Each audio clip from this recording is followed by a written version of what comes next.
আমি ঢাকা কোন করার মধ্যে নেই।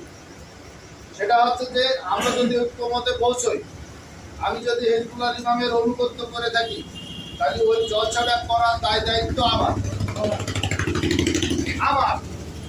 আপনি যদি হিজবুল্লাহ ইমামের অনুগত্য করে থাকেন তাহলে আপনার। ও শহীদ যদি অনুগত্য করে থাকে তাহলে শহীদ। তাহলে পরস্পর আমার সবাইকে যদি আমরা পরিপূর্ণভাবে জলসাটা বাস্তবায়ন করতে হলে আমাদেরকে খেদমতে করতে হবে, শহীদ কেউ না। কারণ হিজবুল্লাহ ইমাম বলে দিয়েছে ইসলামের সালতানাতে জনসভা হবে। ইসলামের সালতানাতে যদিও রাজনৈতিক জনসভা, তাহলে সেখানে তাবারুকের ব্যবস্থা থাকবে, র্যালির ব্যবস্থা থাকবে, মিলাদ কিয়ামের ব্যবস্থা থাকবে, রওজা জিয়ারতের ব্যবস্থা থাকবে। এটাই কিন্তু ইসলামের সালতানাত, এটাই হচ্ছে মদিনার ইসলাম।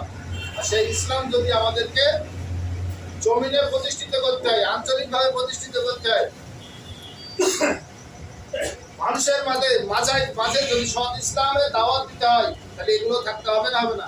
এক কথায় হিজবুল্লাহ ইমামের হুকুমের বাইরে যে আমরা যত কিছুই করি না কেন, আমরা কি শান্তি পাবো? আমি ওখানে রোস্ট পলুয়া করলাম, বিরিয়ানি পলুয়া করলাম, আমি মিলাদ শরীফ পড়লাম না, আমি কিয়াম করলাম না, আমি রওজা জিয়ারত করলাম না, ওতে কি আমার আত্মা শান্তি হবে? আমি মানুষের যতই খাওয়াই, মানুষের আত্মা কি শান্তি পাবে? অত বেশি করে যদি খায় তাহলে তো পেট খারাপ করবে। আমার জীবদ্দশায় আমি দেখেছি সাধারণ মানুষ তাবারক খেতে ভালোবাসে।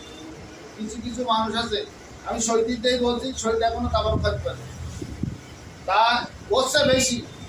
হাশেম ভাই এটা জানে, হাশেম ভাই বলছে আরো দেও, তারপরে ভাই দিচ্ছি তো ভাত খাওয়ানো